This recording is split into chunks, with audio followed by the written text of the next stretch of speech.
Okay, I'm here today with Skip and Nancy Chase at Chase Diner in Chandler, Arizona. How are you today? Doing very well. Doing very well. Good to have you out. So let's start with this business. As we look around, we see that it's got an old 50s diner feel. Tell us about the conception of this idea and what's at the heart of this business. What's going on here?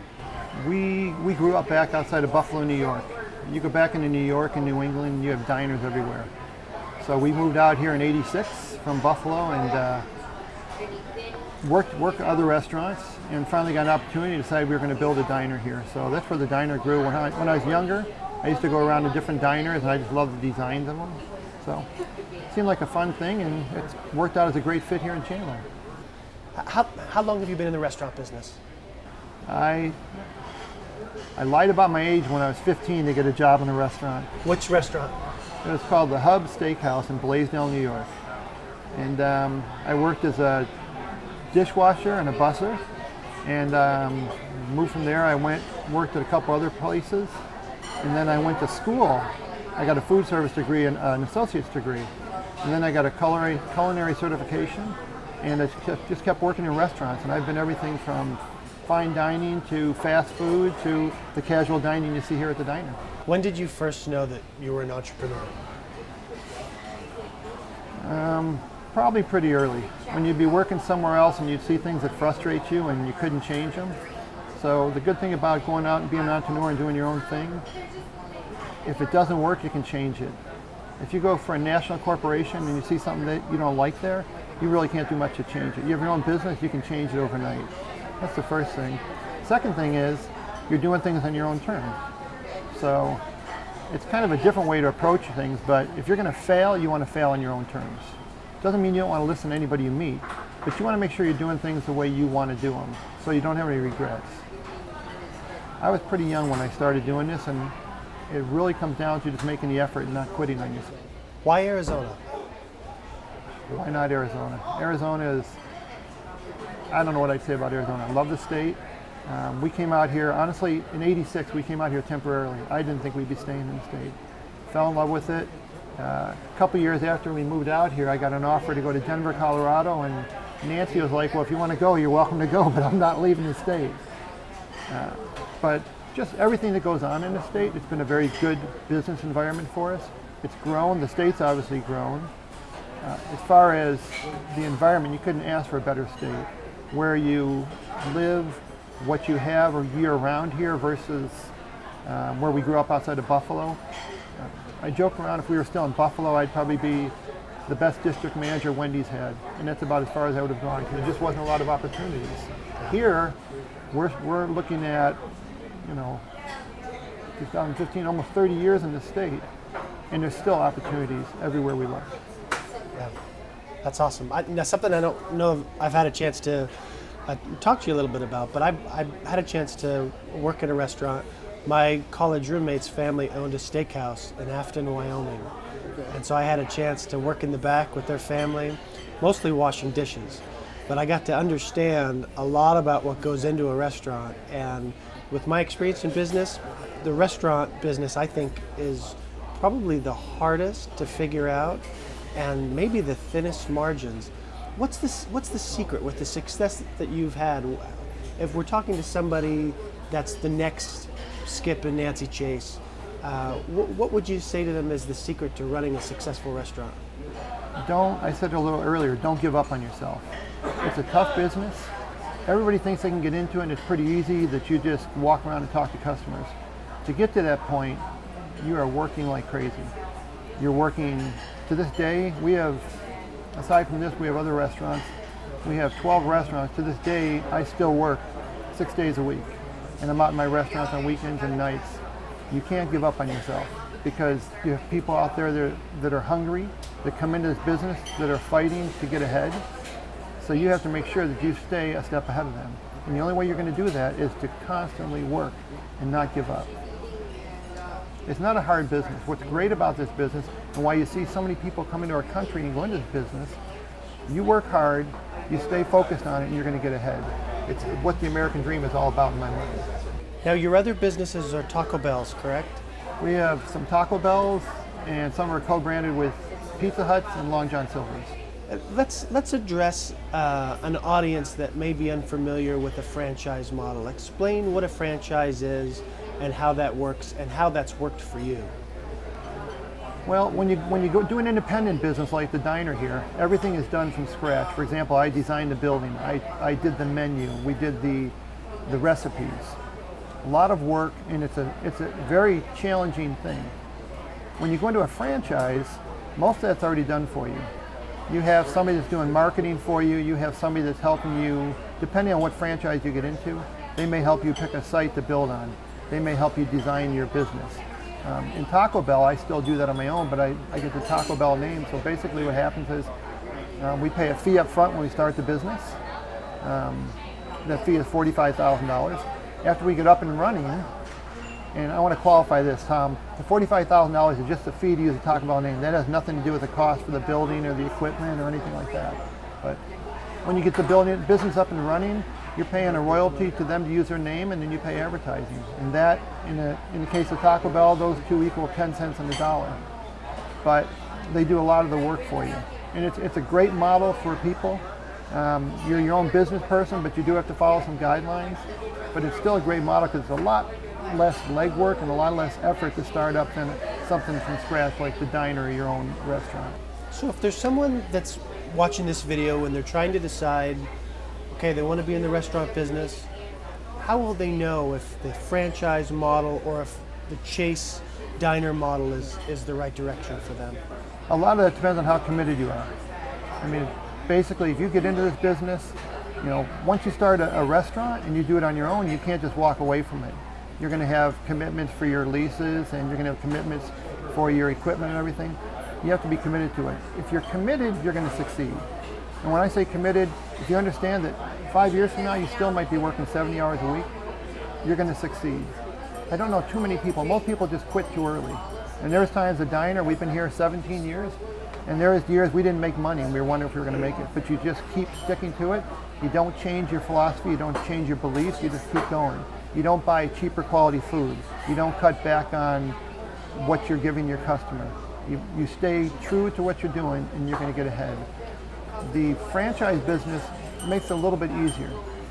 But once again, it depends. There's some people out there just have so much creativity and so much internal direction that they're going to do that. And I can give you countless examples of that here in the Valley. People have done that.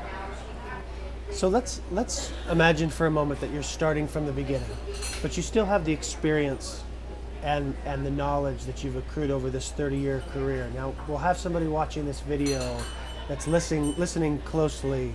Let's walk through a couple of the beginning steps. You're just starting out a business. What's your advice in getting it off the ground? Listen to anybody you can. Go out and look at the people that are in your field that can give you direction, whether it be somebody like Arizona Restaurant Association, SCORE, the Society of Executives, even the Small Business Association. There's a lot of programs out there that can help you and give you direction and help you from making mistakes. And the best thing I would say is make sure you open a direction from anybody. We opened this diner. I've been in this business. I've got several degrees in this field. I've had how much experience? I still made a bunch of mistakes. But if I would have listened a little bit different, I could have made some small changes, and very minor changes. Like in our diner, our floors. I had somebody tell me, don't go with these floors. And I said, I want to stay true to the 50s. Well, I regret these floors. We're polishing them and spending all this money on them all the time. That's just a little thing, but there's a lot of things that if you just take the direction from somebody that's been there before, you're going to set yourself up for success much better. Now, this place doesn't work without the right employees. What's the secret to hiring good employees and keeping good employees? The secret to keeping good employees is pretty simple. You treat them like they're your family, just like they're your kids. Maybe sometimes you don't want to tell your kids something, or you have to do things with your kids that you don't feel comfortable with, but you know it's in their best interest. It's the same thing with employees. You be respectful with them, you don't lie to them, you take care of them. That's one of our strong points. I feel very proud about it. The diner, I don't think we've turned over a person in 3 years. I'm going back. We have the same staff. We just do not turn people over. And we do a lot of unique things with them. On holidays, if they're working, we bring in special treats for them, or we'll give them special gifts. Sunday's our busiest day. We're running like crazy. I always bring in, I'm here every Sunday, Nancy's here every Sunday. We'll come in with like, I bring in Krispy Kreme donuts, or I'll bring in cookies from somewhere, and just have stuff for them every week. Don't ever take people for granted how long they've been with you. Somebody calls in sick and their shift is covered by somebody else, we buy them a gift card to maybe a local business. So, all a matter of how you treat people. Now, we live in a very litigious society, and one of the things, as we've put together this series, we've thought it makes sense up front to help people to understand working with attorneys and the right attitude and strategy when it comes to attorneys. How does the law affect your business, and how have you looked at having a smart legal strategy for your business? Boy, that's a long question. We have different attorneys we work for different things. One of the best things, and you said it's a very, very litigious society, you get people who, for lack of a better word, try and take advantage of the system. One of the best things you can do, as we alluded to earlier, is minimize your turnover. So you know the people you have on and what they're doing, and then train them properly what you have to do to stay on track. For example, if something spills in the dining room, get it right away. And you have the right person know they have to clean that up, they have to put a sign out. But you're dealing with, you do have, that area has changed and it's become more difficult at times for the restaurant industry. So you do have specialized lawyers. That's one of the things where I said, be open to learning from people. If there's something that I'm dealing with, for example, recently we changed our handbook because there's been a lot of new laws come down. We changed our handbook, so I went through the Restaurant Association and I found a lawyer through them that specializes in that area. And I got a much better deal utilizing that lawyer than I would have had I gone out on my own. But you need specialized lawyers, whether it be for liability or employee practices. And it's getting to the point where you're just going to have to accept that, because unfortunately things are heading in that direction more and more. What's your philosophy on sales and marketing? Sales and marketing, most of what we do here is internally. I mean, we just take care of the people that come in and we market internal, like we have websites where you can get discount coupons. But as far as when they come in the door, Sundays we have trivia. And if they win, they take home a card to come back for a free meal and a dessert. Little things like that. It's more guerrilla marketing, what you would see that you do individually versus just mass marketing coupons out that you may not see very many of them come back. Get creative. We give away candy. Do random things. Bring kids back to make their own sundaes. Little things like that. So that when you leave, hopefully if we've done our job right, there's 100 places you can go within miles of here. You're going to go get great food. People don't leave a restaurant and say, wow, the food was great. They leave with an experience. What did you do unique? What did you do different to put that experience in their head so they're going to remember it a week from now and come back? How would you describe guerrilla marketing? Anything outside of the normal mass marketing of how you do things. You know, don't just send out flyers, just don't put a coupon in the paper. How are you going to promote yourself? You know, do things unique. We a couple months ago we had an event here where we made 150 backpack bags that we all decorated that went to kids that are in orphan homes. Okay, didn't cost us much to do it. We just closed down early and had the event here. We got a great deal of publicity for it. But you have to get to the point where you're not doing something for publicity. You're doing it for the right thing. It's the right thing to do, and then the publicity will come along and follow. It's kind of like when you decide you want to be in this business and you put the effort into it, just stay true to yourself and keep working at it. The success will follow eventually. We've had some really unique promotions we've done here over the years. We had a couple that were having their 64th anniversary. So I made them a 64-inch long nacho. Nancy made them one of her 21-pound carrot cakes. And we took it out to Taco Bell and told them to invite any friends they had. And they invited like 30 people. We paid for all their food. Okay, I did this because these are good people. What happened was it was picked up by Fox News, it was picked up by CNN. This thing went viral and it was all over the news. And aside from spending probably $100 worth on food, we didn't do anything else to get all this attention. You know, little things like that you can do, and you have to utilize the resources you have, like the diner and having people come in. and embracing them when they come in, and just having fun with them, whether it's giving them extra food or somebody comes in. A great point is people come into the restaurant and they'll come up and they'll say, okay, my name is Skip. Hey, Dave. Hey, Chip. Hey, Dan, what's going on? They just know that they own the place and they want to introduce you to their family that's here from out of town. So you walk over and you're going to be Dan for 5 minutes, or you're going to be Chip for 5 minutes. And this is what you do, because it makes people feel important to have a tie to you. Yeah. You know, so. But you just want to give them a good experience. Exactly. Sundays Even anymore, if you have to be Dan. Sundays anymore, my job is to come in here at 8 o'clock and walk around and talk to people and have fun. Now I know you're on social media quite a bit. How have you changed your marketing strategy with the change of media technology? We have a daughter that does most of our stuff for that, because she's a little bit more, she's better at it, bottom line. She graduated from ASU last year from the Cary Business School. She's a little bit more in tune with that. I'm just basically on Facebook, but she's like, for the diners, she said, well, you don't post enough on Facebook. So she took it over, and she's putting stuff on there, and she's smart. I mean, kids today are very smart. Okay, they're much more savvy, they're much more intelligent than we probably were at our age, because there's so much more information out there. But an example of that is like when the Diamondbacks do something really special, or one of the local sports teams, or anything major happens, she puts it on her Facebook account here at the diner and comments on it. You know, it's kind of a neat thing. She'll put this on Facebook and comment on it. The Taco Bell, it's a huge thing.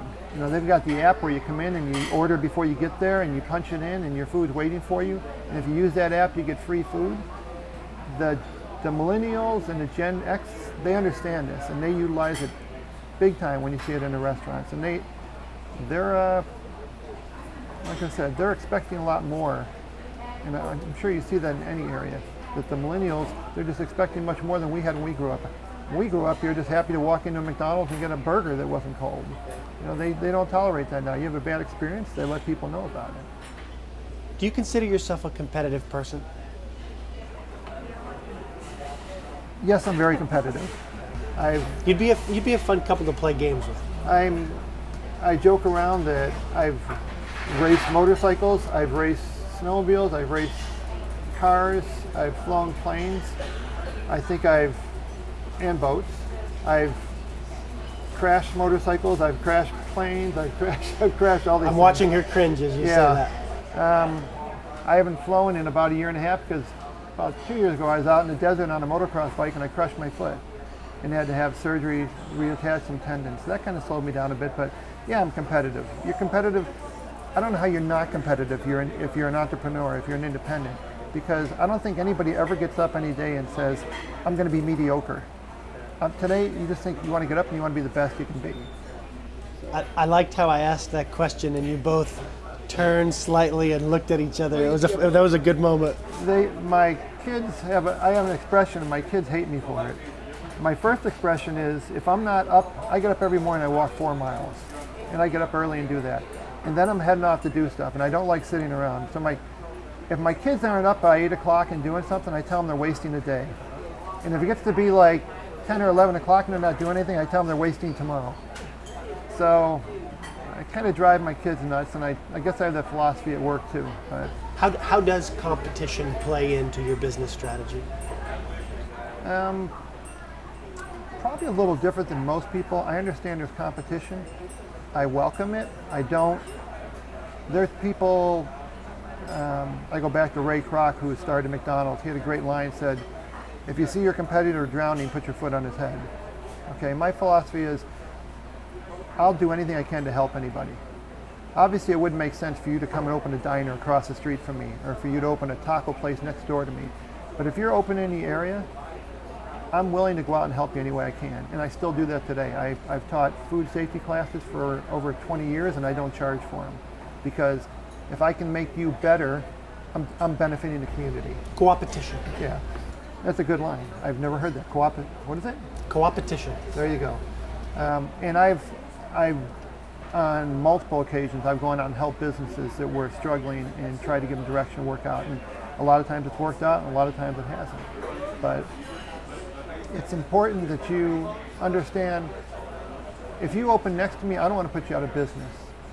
It may not make sense for you to be next to me, but if you're in my area, I want to do what I can to help you, because you obviously have a family. You're obviously contributing to the community, and you're going to be a benefit. And it's just a matter of, if you do the right thing and help people, your circle builds and grows, and it makes it much more easier.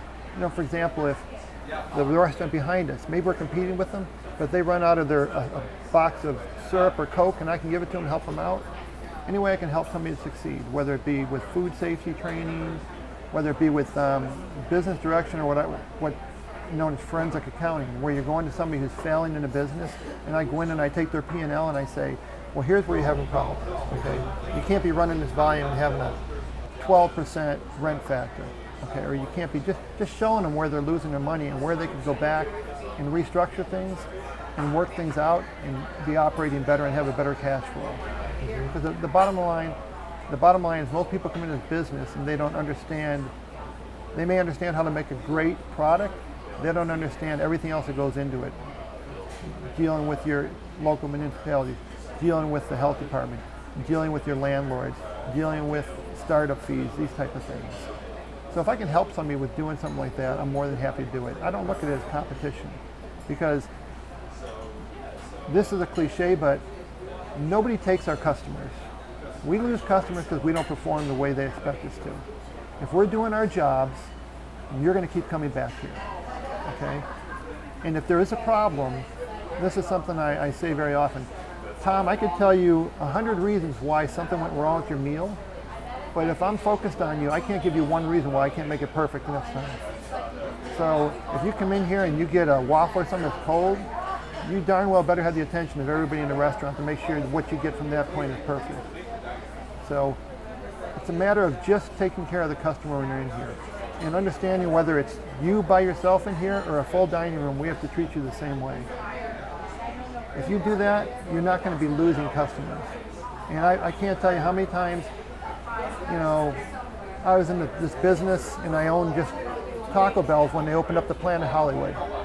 They opened the plant in Hollywood up at 32nd and Camelback, and I remember how jealous I was looking at the lines and looking at the crowds and saying, wow, I wish I could have something like that. And then over time, all these places go away, and we're still here. And why is that? Because we're still focusing on what's important, and that's just the customer coming through the door. Okay?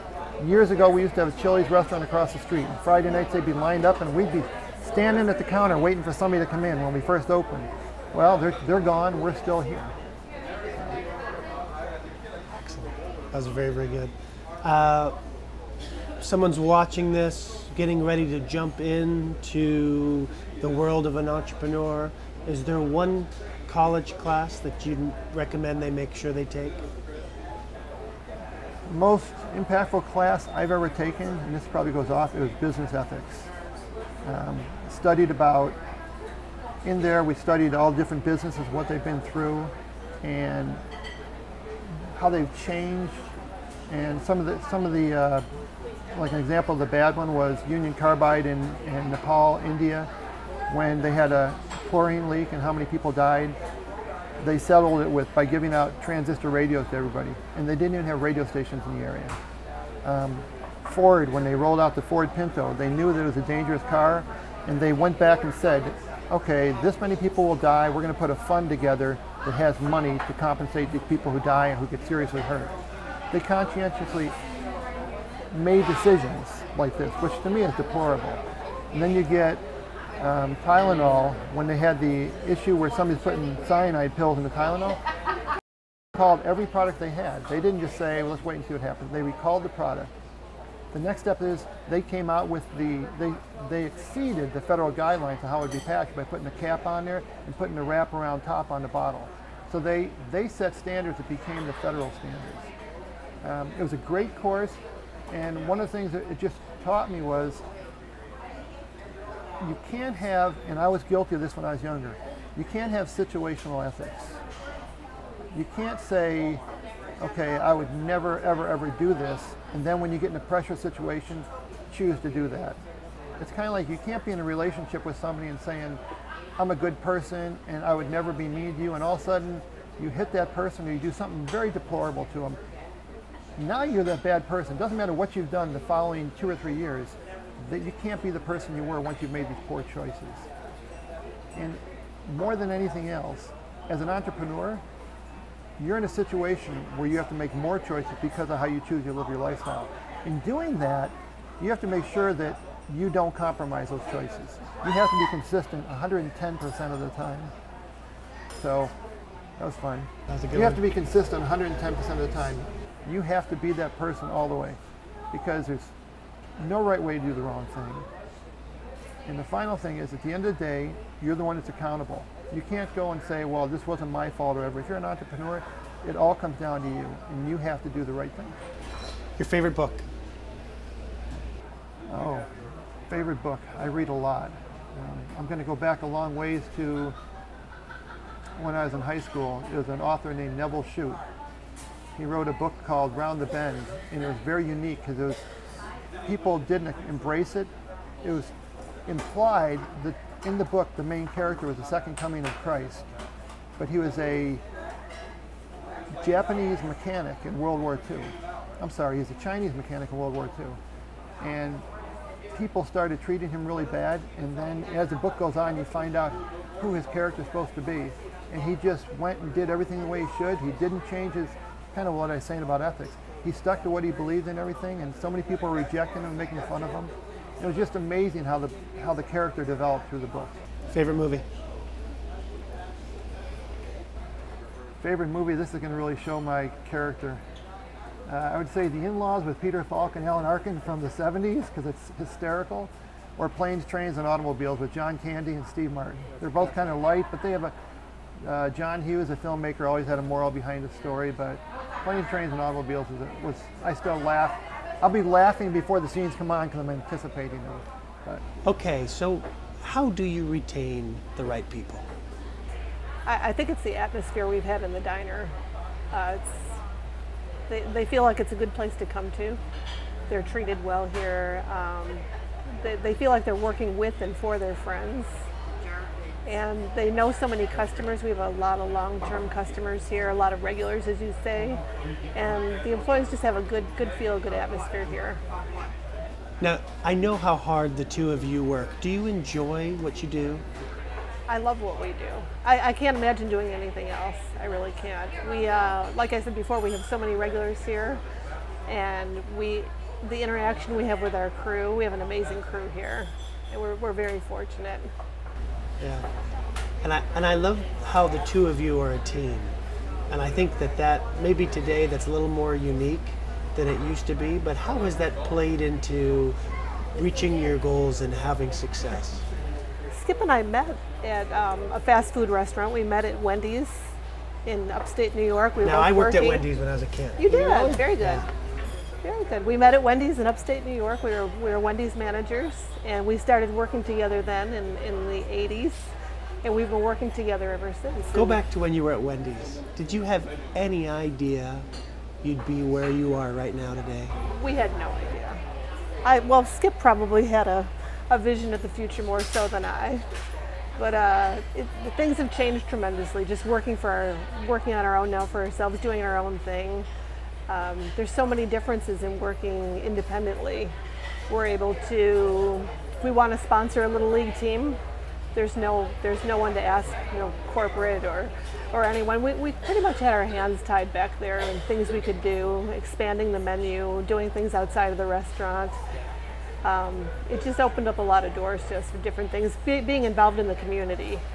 We really like being involved in the schools, churches, local organizations. We really enjoy that.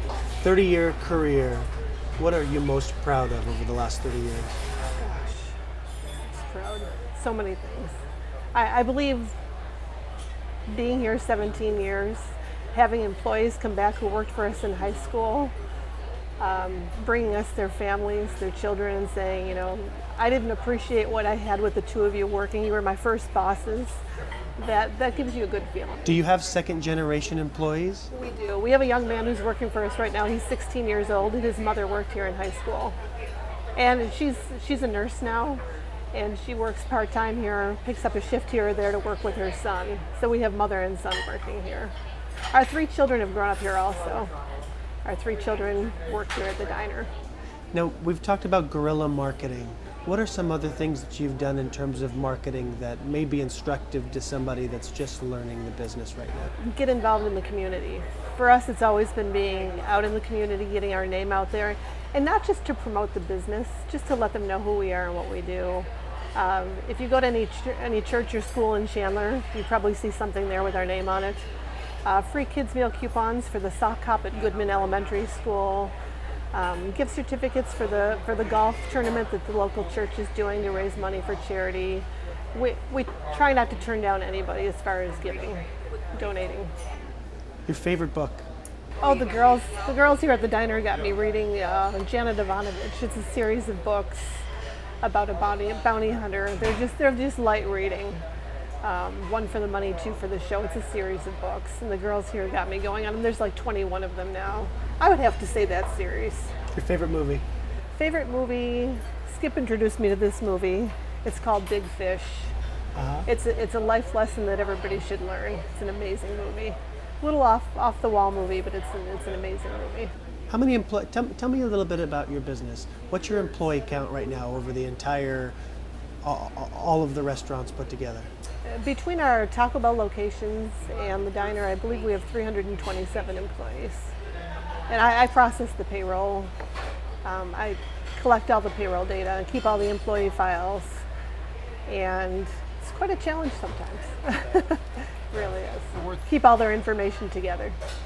I imagine there's some competition and challenge in retaining good management. How do you make sure that you keep talent within your organization? We have a lot of long-term management and employees both. We like to do perks. We take all of our Taco Bell managers on a trip whenever we can. We try to do it every year. It doesn't always work out that way. We've always given them the choice of parents and families to maybe Disneyland or SeaWorld, do a bus trip out, or just adults maybe do a trip for Vegas. And in the past, they've always picked the family trip, so we've rented a bus and taken a nice bus out to San Diego and done SeaWorld, San Diego Zoo, a couple days with a turnaround for all the general managers and their families. And this year, they've elected to do a Las Vegas trip with the adults. So we'll be doing that next month. It's a good time had by all. It's usually a group of 56 people when they bring their families and the little ones, and it's a lot of fun. It really is. I'm not mic'd up. You can tell them how many times did we see Let It Go from here to San Diego and back last year? How many times did we watch it? Or not? Was it Frozen? How old is your youngest? Our youngest is 19 years old. My youngest is 6. I have that movie memorized. Oh my gosh. I could sing it for you right now. Yes, the bus. Not by choice. The bus trip last year, I believe we did see Frozen 4 or 5 times, both coming and going to San Diego. It was interesting, and the Lego movie too. Okay. It was I'll wrap fun. up. It was my pleasure to spend the morning with Nancy and Skip Chase. Thank you. Thank you so much. Thank you, Ted. Appreciate you coming out. You do.